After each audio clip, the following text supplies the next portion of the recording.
Last ஒரு 2 to 3 இயர்ஸாக ரொம்ப ஹேர் ஃபால் இருந்து ஃப்ரண்ட் லைன் ரொம்ப ஏறிடுச்சு.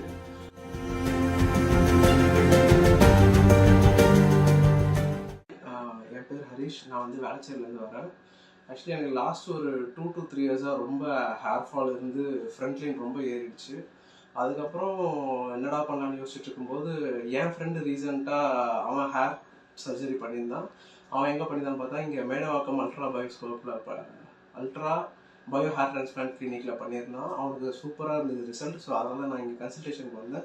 பட் இங்கே டாக்டர் நல்லா கன்சல்ட் பண்ணிட்டு அவரே எனக்கு வந்து இத்தனை கிராஃப்ட் பண்ணலாம், இந்த ஃப்ரண்ட் லைனில் இவ்வளோ இருக்குன்ற மாதிரி சொல்லி அவரே எனக்கு கைடன்ஸ் பண்ணாரு நல்லா. அதுக்கப்புறம் நான் அக்செப்ட் பண்ணிவிட்டு அவர் பேசும்போது எனக்கு கன்வின்சிங்காக இருந்தது, ஓகே இங்கே ட்ரான்ஸ்பிளான்ட் பண்ணலான்றது. ஸோ அதனால் இங்கே நான் ஓகே சொல்லி அப்புறம் இங்கே ப்ரொசீஜருக்காக வந்தேன். 2 days ப்ரொசீஜர். அவங்க 2 daysமே இங்கே இருந்த ஸ்டாஃப் நர்ஸ் எல்லாருமே நல்லா டேக் கேர் பண்ணிக்கிட்டாங்க. அனஸ்தீஷியா போடும்போது கூட எனக்கு பெருசாக பெயின் எதுவுமே இல்லை. ப்ரொசீஜரும் நல்லா டீசெண்டாக நீட் அண்ட் க்ளீனாக பண்ணிட்டாங்க.